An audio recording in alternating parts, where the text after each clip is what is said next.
Hola, buenas tardes, doctora Tilio Velázquez y compañeros. Nosotros somos el grupo de laboratorio número 2 al que le correspondería el laboratorio denominado caja torácica y aparato respiratorio. Comencemos. Comenzaremos con unas generalidades. La caja torácica constituye el esqueleto del tórax y está formado por el esternón, las costillas, los cartílagos costales, las vértebras dorsales y los discos intervertebrales. El tórax es la parte del cuerpo humano que está entre la base del cuello y el diafragma. Este aloja los órganos y estructuras importantes como el corazón, los grandes vasos, la tráquea, los pulmones, el esófago y los nervios. La caja torácica tiene la forma de un tronco de cono, de forma irregular, y su pared está formada por las costillas y los músculos intercostales a los lados. Las costillas se unen adelante al hueso esternón por medio de los cartílagos costales y por detrás a la columna vertebral dorsal. Su función es proteger los órganos internos de traumatismos mecánicos que de otra manera podría lesionarlos. Tiene la particularidad de ensancharse para permitir la respiración. Los órganos se pueden dañar en una pelea.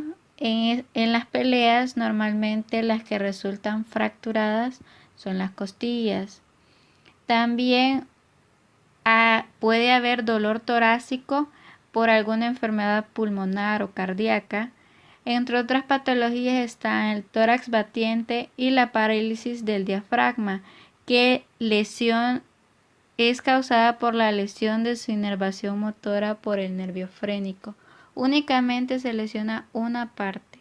La siguiente parte no está lesionada y no sufre daño. Seguimos con el esternón. Es un hueso situado en la parte anterior del tórax en línea media de la caja torácica. Identificaremos sus porciones. El manubrio esternal es la porción superior que se articula con las clavículas y en sus bordes laterales con el primero y segundo pares de costillas por medio de sus cartílagos costales. En el manubrio localizaremos la escotadura supraesternal o escotadura yugular de unos 5 centímetros hacia abajo. Localizaremos el ángulo del esternón o ángulo de Lewis en sentido transversal. Este marca el límite entre el manubrio y el cuerpo esternal. Notemos que entre los extremos del ángulo esternal se articula el segundo cartílago costal. Arriba de este está el primer espacio intercostal y debajo de este está el segundo espacio. Aquí vemos el primero y el segundo. El cuerpo esternal es la porción media. En esta se articulan las costillas de la 2 a la 7 a través de sus cartílagos costales. El apéndice o proceso sifoides es la porción inferior que continúa la dirección del cuerpo.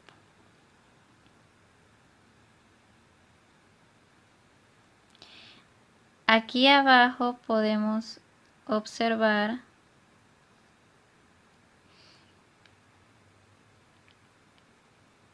el ángulo subcostal a nivel de la articulación sifoesternal. Podemos observar en la vista anterior del tórax, observaremos los orificios o aberturas torácicas. En total son 2. La abertura torácica superior, que suele conocerse como vértice del tórax, mide unos 5 centímetros de diámetro anteroposterior y 10 centímetros de diámetro transversal. Los límites está posterior al cuerpo de la primera vértebra torácica, lateral al primer par de costillas y sus cartílagos, y anterior al borde superior del manubrio del esternón. La abertura torácica inferior es grande y expandible. Está cerrada por el músculo diafragma. Los límites son posterior al cuerpo de la vértebra torácica número 12, posterolateral al 12º par de costillas y al extremo del 11º par de costillas, anterolateral al reborde costal y anterior al proceso sifoides. Las costillas son huesos planos y curvos. Aunque son huesos independientes, constituyen el armazón óseo principal de la caja torácica, actuando como una unidad funcional conjunta. Son 12 pares y están articuladas en su parte posterior con los cuerpos vertebrales torácicos y con las apófisis transversas de las vértebras. Son típicas de la 3 a la 9. Tienen características comunes. Poseen una cabeza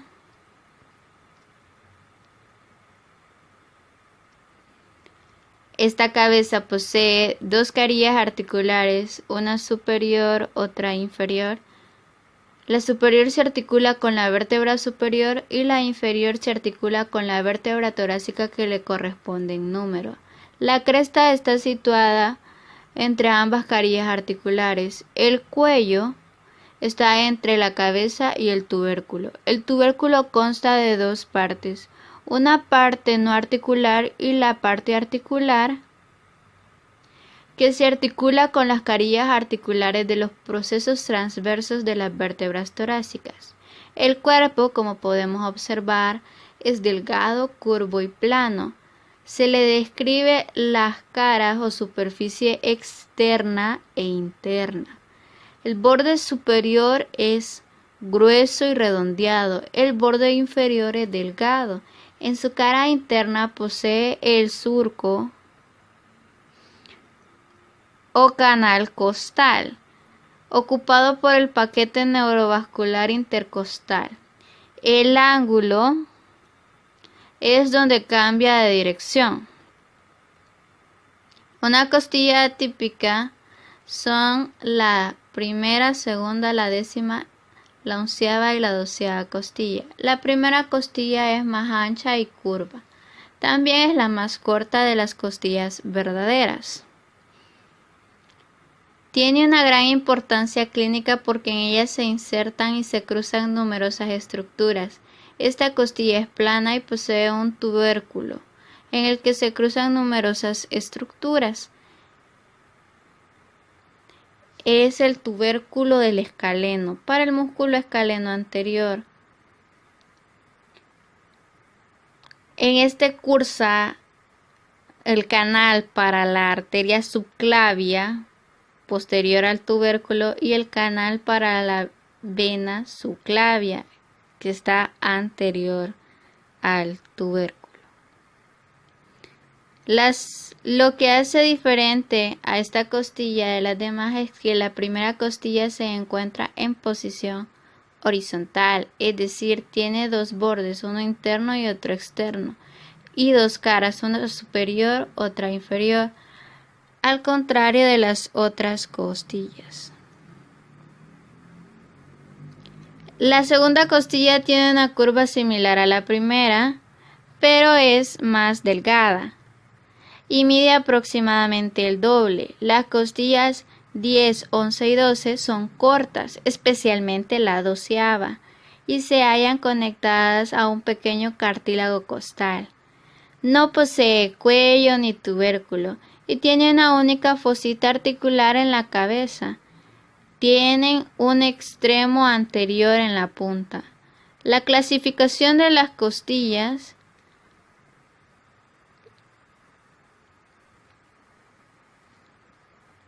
Las costillas verdaderas o vertebroesternales son los primeros 7 pares de costillas, ya que se articulan directamente al esternón por medio de sus cartílagos costales. Las costillas falsas son de la 8 a la 12ª pares de costillas. Estas están divididas entre costillas vertebrocondrales 8, 9 y 10, que se articulan por medio de su cartílago costal de la costilla superior, o sea la 7ª, y las costillas flotantes o vertebrales, las 11ª y 12ª, No tienen ningún tipo de articulación anterior, sino que terminan en la musculatura de la pared abdominal anterior. Aunque estas costillas se encuentran libres, no flotan, sino que se articulan con el cuerpo de las vértebras que le corresponde en número.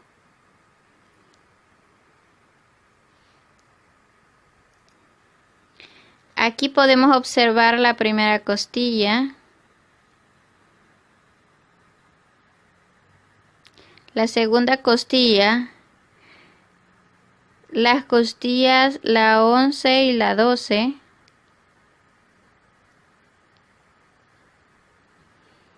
que como podemos ver no se articulan con los cartílagos costales.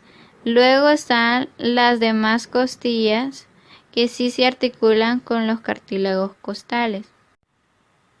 Los supracostales tienen su origen en las apófisis transversas de la vértebra C7 a la T11 y tienen su inserción en la cara externa de la costilla subyacente.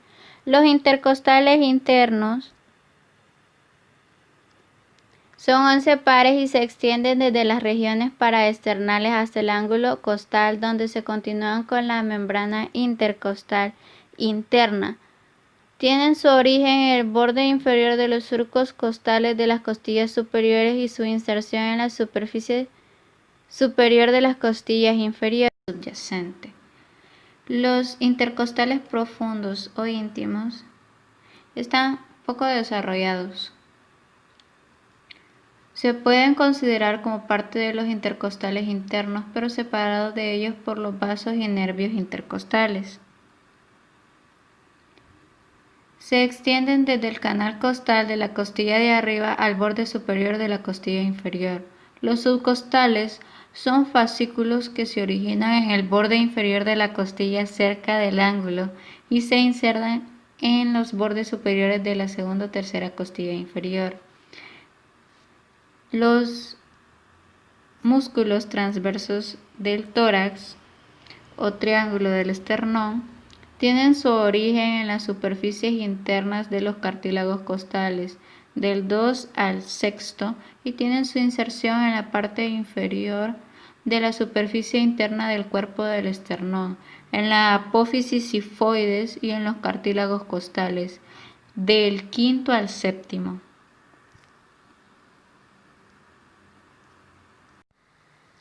Irrigación, drenaje e inervación de la pared torácica. Los vasos que irrigan la pared torácica consisten básicamente en las arterias intercostales anteriores y posteriores. Las arterias intercostales anteriores son ramas de la arteria torácica interna y las intercostales posteriores son ramas de la aorta torácica, excepto las dos primeras que se originan en la arteria intercostal suprema, ramo del tronco costo cervical, que a su vez se origina de la arteria subclavia. Las venas intercostales anteriores drenan en la vena mamaria interna o torácica interna y las venas intercostales posteriores en el sistema azigos. La inervación se realiza por medio de los nervios intercostales, que son ramas anteriores de los nervios espinales de T1 a T11 y el subcostal de T12. La arteria torácica interna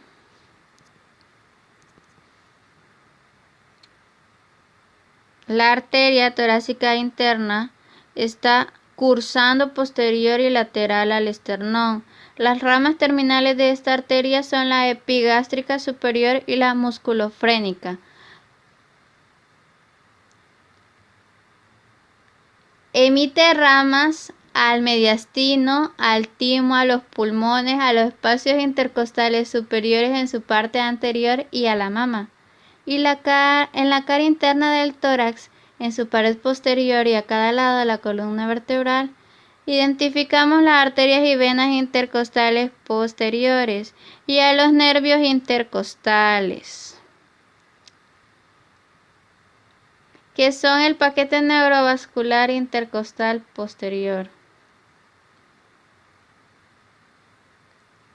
También tenemos las arterias intercostales anteriores y, si se fijan bien, los nervios intercostales anteriores. Muchas gracias por su atención prestada.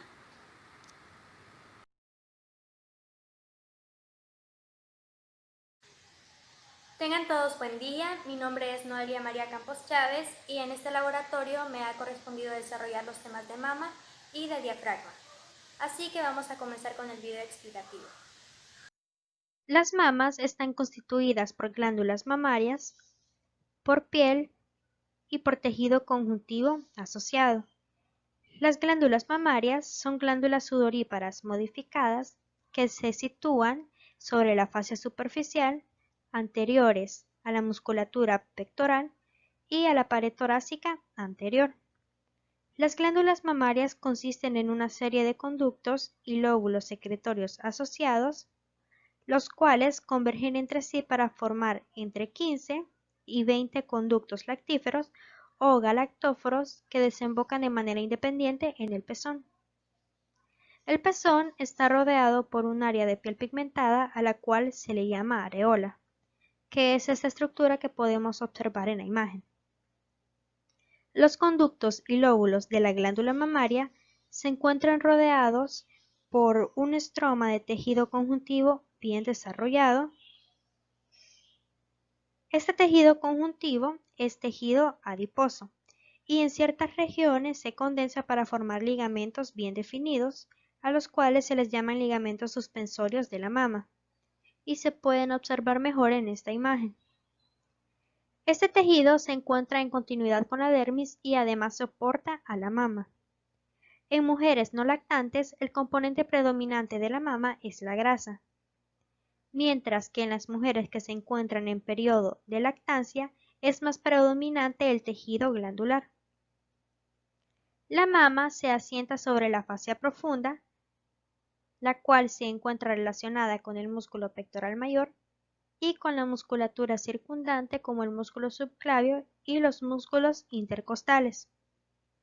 El espacio retromamario es una capa de tejido conjuntivo laxo que separa a la mama de la fascia profunda y en cierto grado también proporciona movimiento sobre las estructuras adyacentes.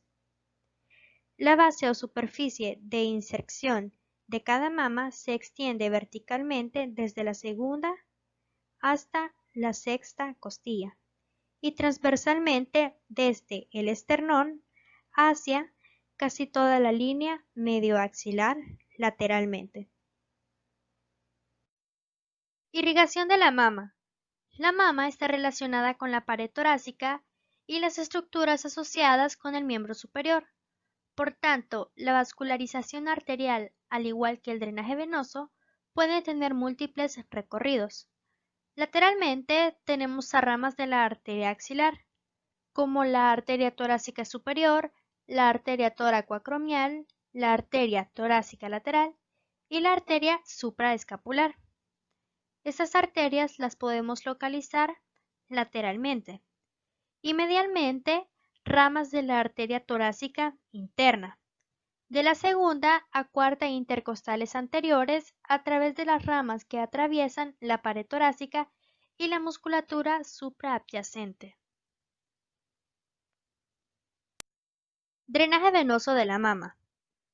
Las venas de la mama básicamente siguen el mismo patrón que las arterias, es decir, el mismo recorrido, describiendo un círculo venoso o más bien formando un círculo venoso anastomótico alrededor de la base de los pezones y terminan desembocando en la vena axilar, la vena mamaria interna o también llamada torácica interna y venas intercostales. Inervación de la mama.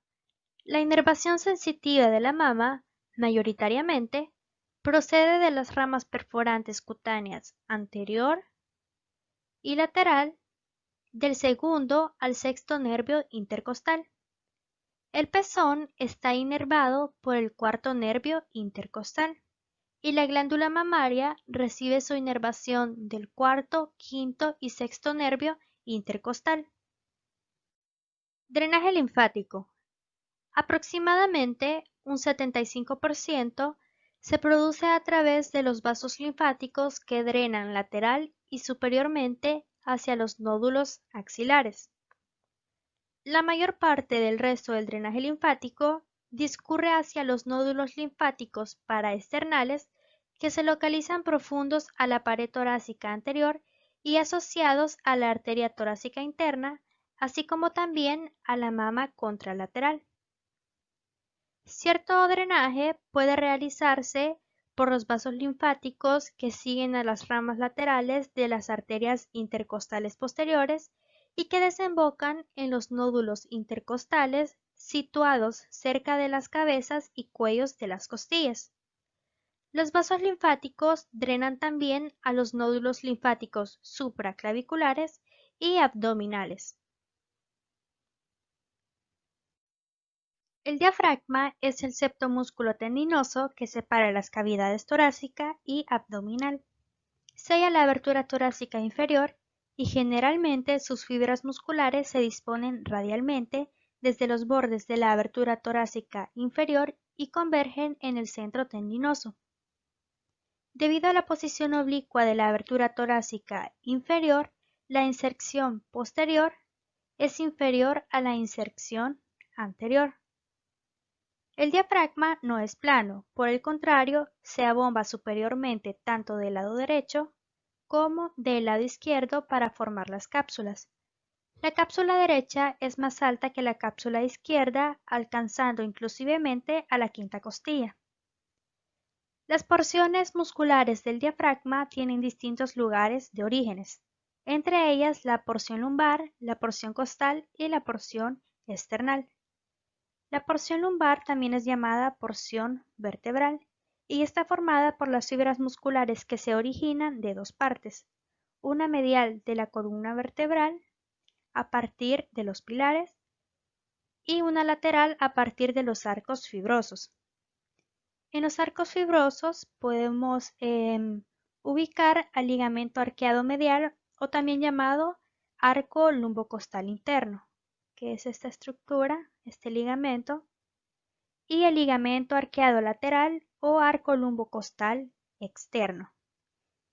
En cuanto a los pilares, tenemos el pilar derecho, que se origina de los tres primeros cuerpos vertebrales lumbares, y el pilar izquierdo, que es más corto ya que se origina solo de las dos o tres vértebras lumbares superiores. En el pilar izquierdo y derecho podemos observar que forman esta abertura a la cual se le llama hiato aórtico a nivel de la vértebra T12. Este hiato aórtico da paso a la arteria aorta.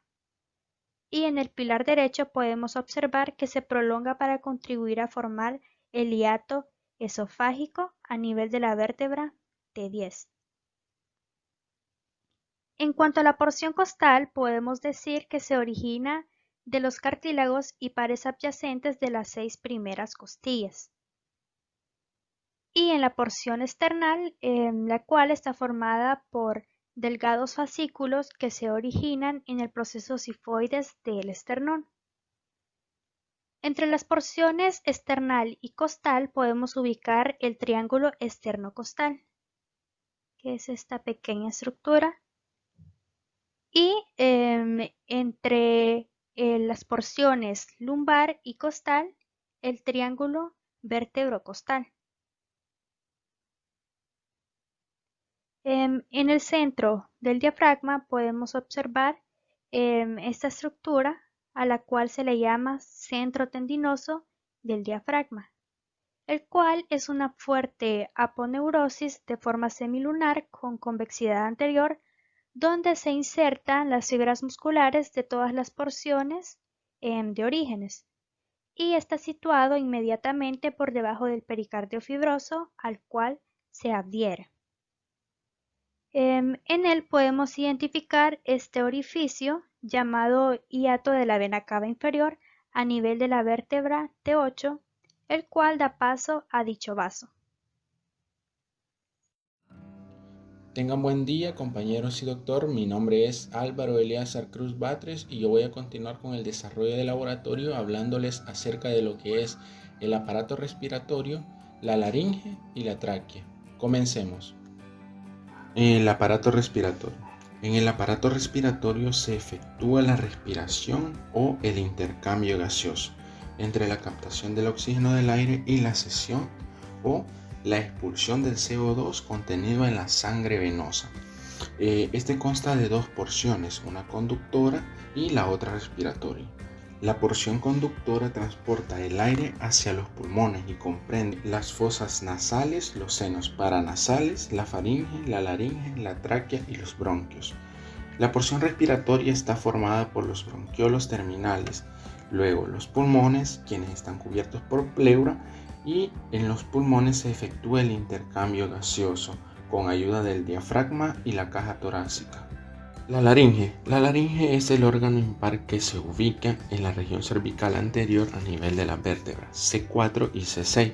Este órgano es esencial para la fonación y la respiración, ya que contiene las cuerdas vocales y estas vibran al paso del aire. Además, es la encargada de proteger la vía respiratoria durante la deglución, impidiendo el paso de comida a través de ella.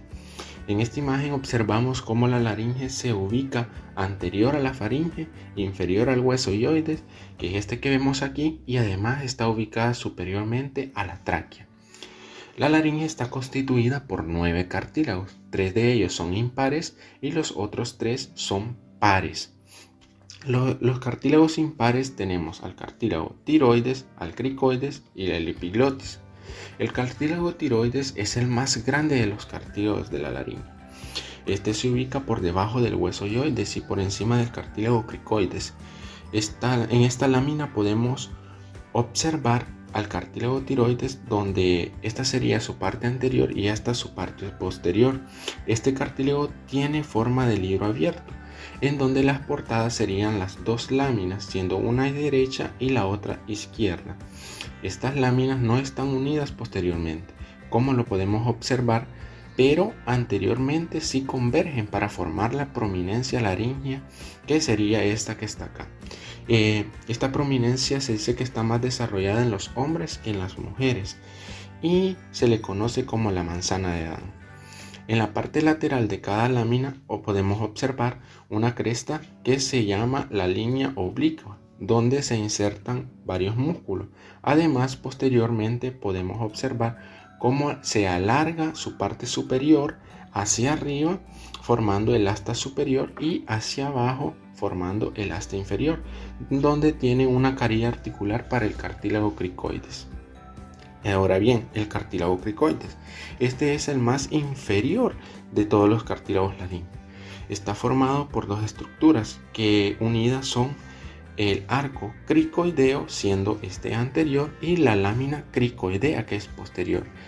En esta lámina cricoidea podemos ver que hay dos depresiones separadas por una rugosidad, y en la parte superior de la lámina se puede ver que hay dos carillas articulares para los cartílagos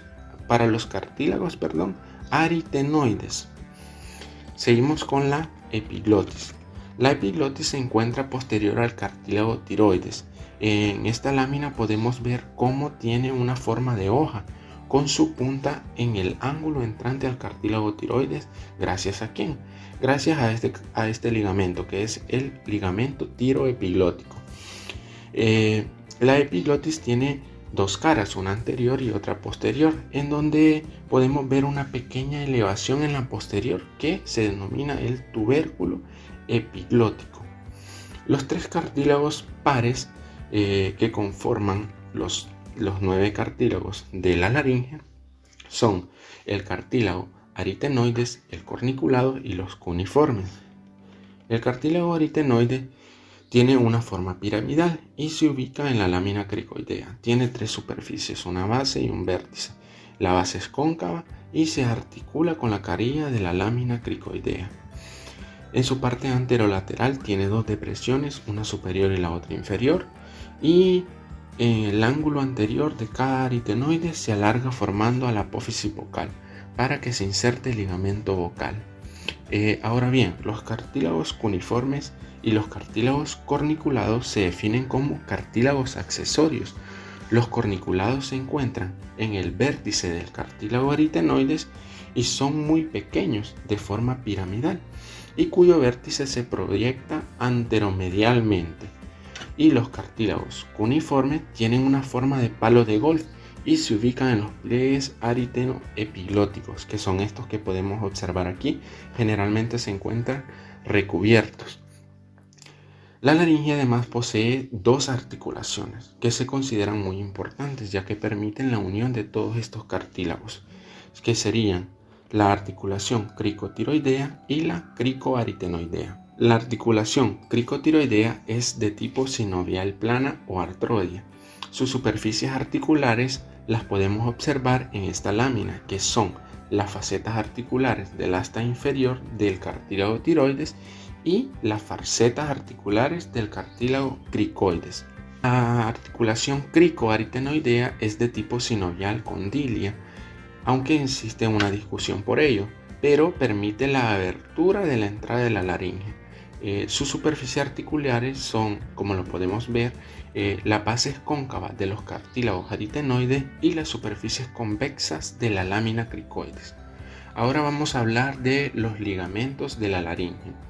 Vean bien esta membrana que se une al borde superior del cartílago tiroides con el hueso ioides, que se denomina como membrana tiroidea. Esta membrana presenta un hueco por donde pasan varias estructuras, como lo son la rama interna del nervio laríngeo superior, la vena y arteria laríngea superior, y esto va desde el borde posterior de la asta superior del tiroides hasta el asta mayor del ioides, y se engruesa formando una membrana tiroidea lateral que recubre al cartílago triticio que podemos observar acá. No se puede ver bien el cartílago porque está recubierto. Entonces, esta membrana se engrosa en su parte anterior formando el ligamento tiroideo medio. Ahora bien, tenemos al ligamento cricotiroideo. Este une al borde superior del cartílago cricoides con lo que es el cartílago tiroides y está conformado por dos fascículos, un ligamento cricotiroideo medio, que es este que está acá, y un par lateral, que son estos dos. Continuamos con el ligamento vocal, que es el que forma la parte de las cuerdas vocales, y este va desde el cartílago tiroides hasta la apófisis vocal del aritenoides. Es por eso que también se le llama ligamento tirovocal. Además tenemos al ligamento vestibular, o también denominado como ventricular, que es un pliegue muy poco formado que se encuentra encima del ligamento vocal, dejando como este hueco denominado el ventrículo laríngeo. Este ligamento forma parte de las cuerdas vocales falsas. Y por último voy a desarrollar estos ligamentos que sostienen a la epiglotis. Primero tenemos al que va del pedículo de la epiglotis hasta el dorso del tiroides, llamado ligamento tiroepiglótico. Luego vemos al que agarra el dorso de la epiglotis con el dorso del cuerpo del hueso ioides. Este sería el ligamento ilioepiglótico. Y entre el dorso de la epiglotis, que es acá, y la membrana tiroidea hay un cojinete de grasa que se llama el cojinete de grasa preepiglótico. Además tenemos esta membrana cuadrangular que va desde el ligamento vestibular hasta la parte lateral del cartílago epiglótico. Ahora continuamos con la cavidad de laringe. La cavidad laríngea está dividida en tres porciones. La primera porción es la entrada, se llama el vestíbulo, en esta región que les estoy señalando aquí. Luego tenemos a la segunda porción, que son los ventrículos, y la última, que es la cavidad infraglótica. Empezando con la entrada de la laringe, tenemos al vestíbulo, que va a ir desde la entrada de la laringe hasta el repliegue vestibular, teniendo como límite anterosuperior al cartílago epiglótico, que es este, y en las paredes laterales a la membrana cuadrangular, como ya lo habíamos mencionado. La segunda zona es el ventrículo. Esta es una zona profunda que está delimitada por el pliegue vestibular superiormente y inferiormente por el pliegue vocal. Profundo a este vestíbulo hay unas estructuras muy importantes, como se denominan los sáculos, que tienen una función de secretar una sustancia aceitosa que mantiene lubricadas a las cuerdas vocales. Luego, entre el pliegue vocal tenemos el espacio llamado hendidura glótica. Para entenderlo mejor, veamos esta otra lámina. Este espacio que les estoy señalando sería la hendidura glótica y se autodenomina como la parte más estrecha de la laringe.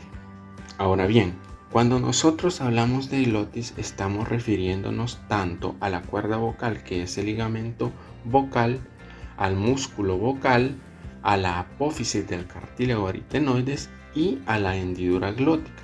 La suma de todas estas estructuras nos conforman lo que es el glotis.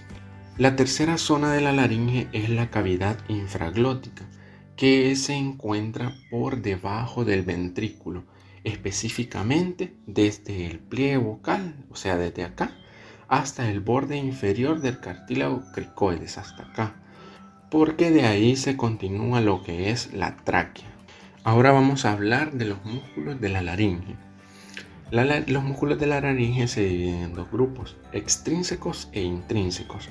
Los músculos laringeos extrínsecos mueven a la laringe como un todo, pero se subdividen en dos grupos, en los músculos suprayoideos y en los músculos infrayoideos. Los músculos infrayoideos tenemos que son el esternoyoideo, el homoyoideo, el esternotiroideo, el tiroyoideo, y se dice que estos son depresores del yoides y de la laringe. Y entre los músculos suprayoideos tenemos a los miloyoideo, genioyoideo, el estiloyoideo y por último al digástrico. Estos son elevadores del yoides y de la laringe. Ahora continuamos con los músculos intrínsecos de la laringe. Estos músculos mueven los componentes de la laringe, modificando la longitud y la tensión de los pliegues vocales, así como el tamaño y la forma de la hendidura glótica. Es por eso que los vamos a subdividir en tres grupos. Tenemos primeramente a los músculos que regulan al orificio de entrada.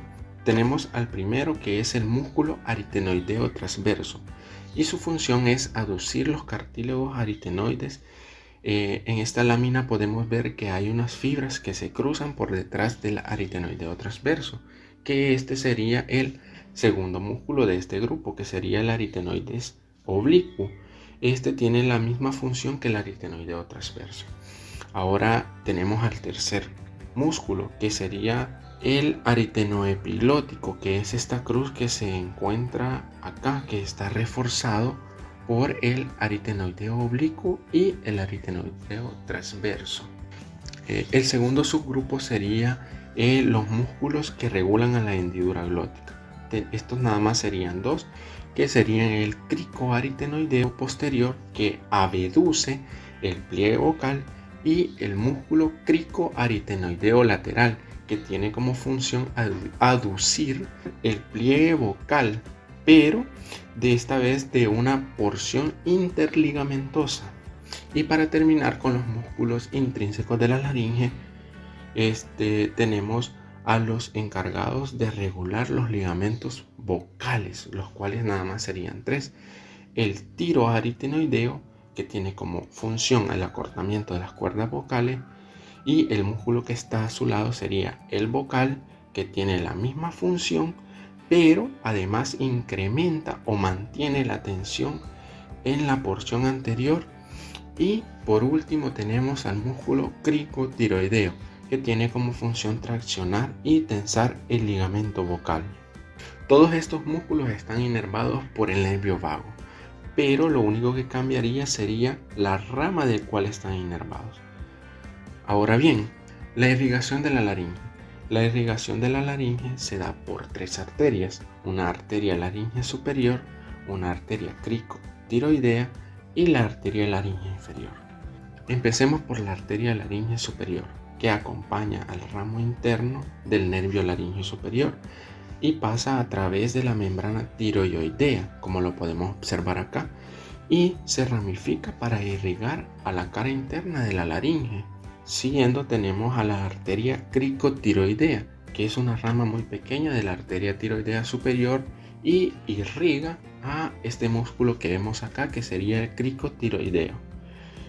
Y la última arteria laringea sería la arteria laríngea inferior, que es una rama de la arteria tiroidea inferior y está acompañada por el nervio laríngeo inferior, que está por acá y irriga a la mucosa y los músculos de la porción inferior de la laringe, o sea que llega hasta acá. El drenaje venoso de la laringe. La laringe es drenada por dos venas, que serían la vena laringe superior. Esta se une a esta vena que está acá, que es la vena tiroidea superior, y a través de esta drena a esta otra, que sería la vena yugular interna. Y la segunda vena que drena sería la vena laringea inferior, que esta se une a la vena tiroidea inferior, o sea acá, o al plexo venoso de la cara anterior de la tráquea, y esta drena a la vena brachiocefálica izquierda, que sería esta que está acá. Ahora bien, la inervación de la laringe. La inervación de la laringe se da por dos ramas del nervio vago. Sería el ramo laríngeo superior y el ramo laríngeo inferior. El ramo laríngeo superior se divide a su vez en dos ramos, que uno sería sensitivo y autónomo, que es el ramo interno, y el otro sería motor, que es el ramo externo. El ramo interno o nervio laríngeo interno es el mayor de todos los ramos terminales del nervio laríngeo superior. Y este, como lo podemos observar acá, atraviesa la membrana tiroidea junto con la arteria laríngea superior y aporta su fibra sensitiva a la mucosa laríngea del vestíbulo laríngeo y a la porción media de la cavidad laríngea, en las que incluye a la cara superior de los pliegues vocales.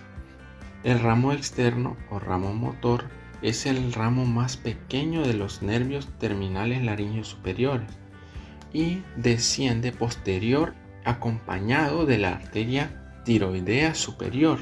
Ahora bien, tenemos al ramo laríngeo inferior. Este ramo es la continuación del nervio laríngeo recurrente y se divide en dos ramos, uno anterior y otro posterior. El ramo anterior inerva lo que son los músculos, el cricotiroideo lateral, el tiroaritenoideo, el vocal, el aritenoepiglótico y el tiroepiglótico.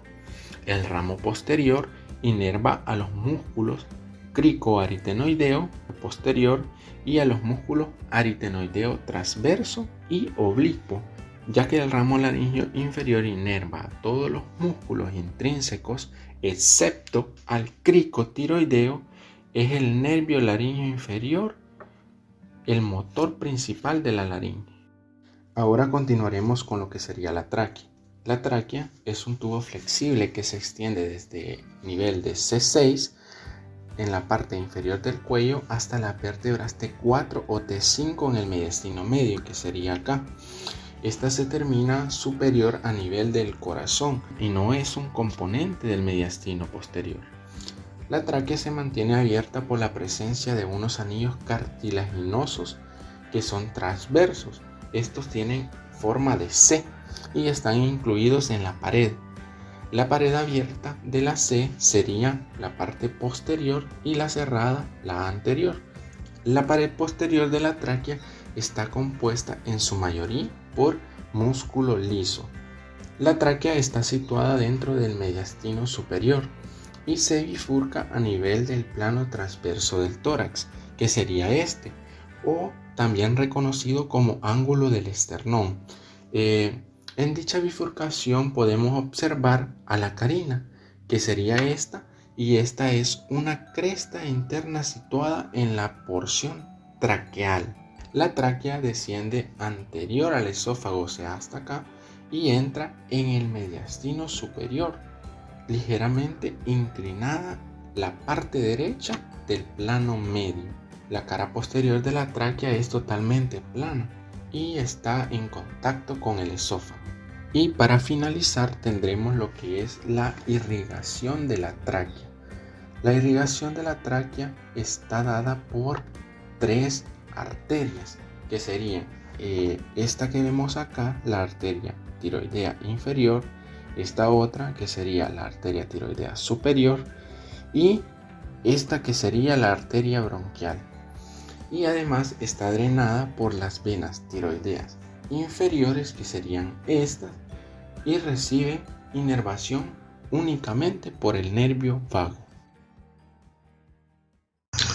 Saludos, doctor, compañeros. En esta ocasión me ha correspondido desarrollar los contenidos de bronquios, pleura y pulmones. Comenzamos.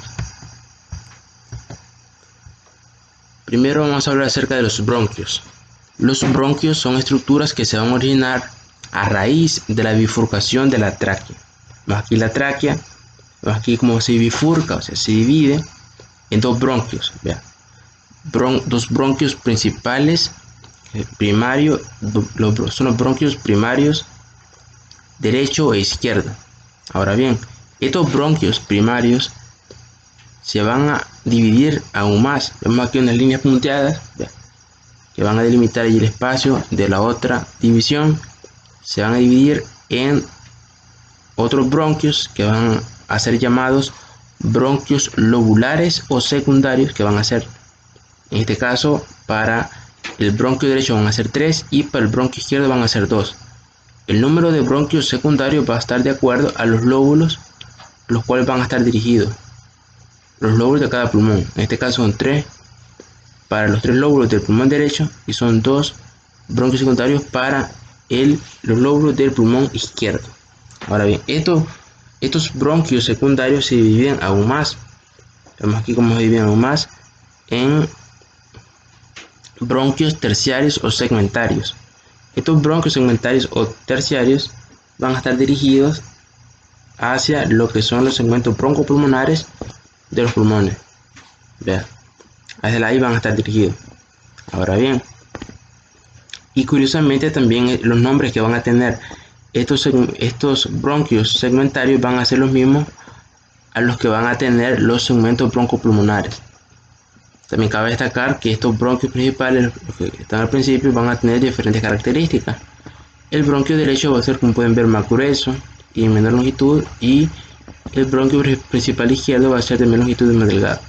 Ahora bien, aquí podemos ver en esta otra imagen lo que son los bronquios, los tres bronquios, las 3 divisiones de bronquios, y vemos cómo se logra unas grandes divisiones a manera de ramificaciones.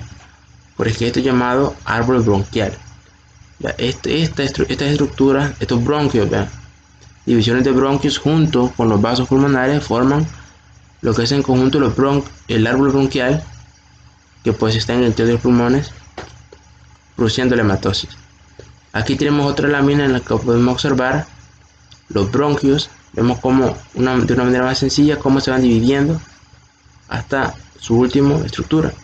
Vemos aquí primero el bronquio principal, después el bronquio secundario, después el bronquio terciario, y luego a partir del bronquio terciario o segmentario se va a comenzar a dividir, pero de manera más microscópica, más pequeña. Vemos aquí un bronquio conductivo, después los terminales, los respiratorios, los conductores alveolares, que van a llevar a la formación de los alveolos, que eso van a ser las meras estructuras que pues van a hacer el intercambio de gas en el interior de los pulmones. Ahora bien, ahora vamos a hablar de la pleura. La pleura es una serosa y, como toda, va a estar constituida por 2 láminas continuas entre sí. Estas láminas, en este caso para la pleura, se van a conocer como pleura parietal y pleura visceral. La pleura parietal es esta que estoy aquí punteando. Vemos aquí han hecho un corte de la pleura parietal para que se pueda ver lo que son los pulmones. Aquí los pulmones y la pleura parietal. Así también tenemos lo que es la pleura visceral. La pleura visceral no es más que esta. La pleura visceral no se puede ver casi nada. Por la pleura visceral vamos a entender este tono brillante. Aquí esta brillantez que tiene los pulmones es gracias a esa pleura. La pleura visceral, que va a estar íntimamente relacionada con los pulmones, pues le da este tono brillante, inclusive se va a introducir en medio de estas cisuras o fisuras.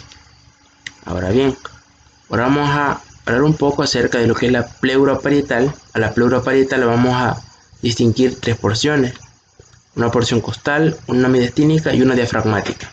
La porción costal va a estar relacionada con lo que son las costillas, Vea, lo que es la pleura o porción mediastínica de la pleura parietal va a estar relacionada con el mediastino, en este caso el mediastino medio, que va a alojar aquí al corazón y al pericardio. Aquí cómo está relacionando. Y por último, lo que es la porción diafragmática o pleura diafragmática, que pues va a estar en relación con lo que es la convexidad que tiene el diafragma. Ahora bien, también vamos a decir de que pues entre estas dos hojas pleurales, entre la pleura parietal y la pleura visceral, va a haber un espacio potencial o cavidad pleural, por la cual va a estar llenado de líquido seroso llamado líquido pleural. El líquido va a actuar más bien como un lubricante para las dos hojas pleurales, para que éstas se puedan mover libremente de manera suave y que no se puedan dañar entre ellas. Ahora bien, vemos que entonces como estas dos hojas pleurales forman un saco, el saco pleural.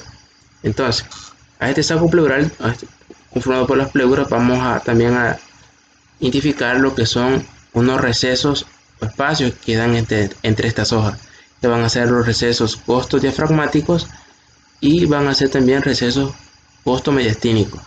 El costodiafragmático, que también lo vemos acá, es un espacio en la parte inferior de los pulmones, que pues va a estar aquí delimitado por lo que es el diafragma y la pleura costal. Y el receso costomediastínico pues va a estar relacionado con el mediastino prácticamente. Ahora bien, también vamos a mencionar ahora acerca de la pleura, que la pleura parietal va a estar irrigada de una manera poca densa, es decir, una red arterial no tan grande.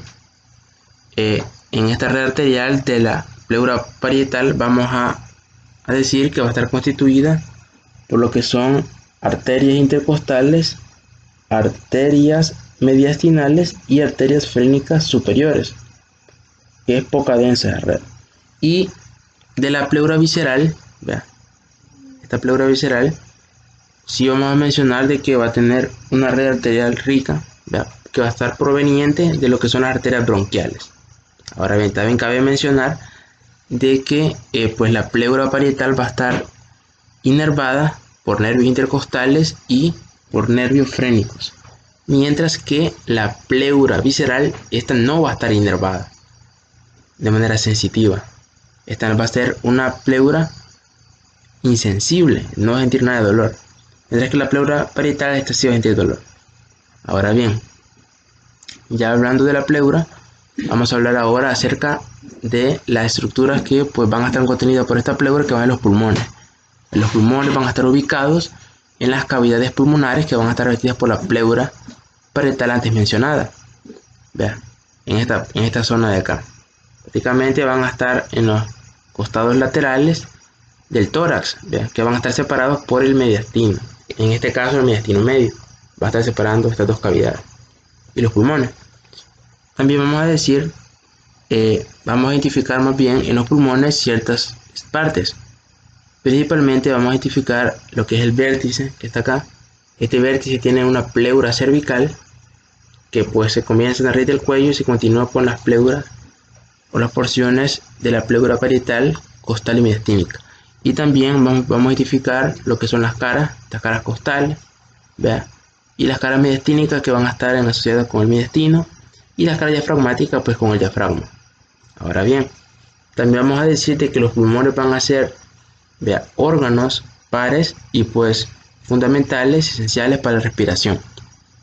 Y vamos a decir que son estructuras grandes, pueden verlo, esponjosas y elásticas, y pues van a estar divididas por cisuras o fisuras. En este caso el pulmón derecho va a tener una fisura, una cisura oblicua y una horizontal, y el pulmón izquierdo una cisura solamente oblicua.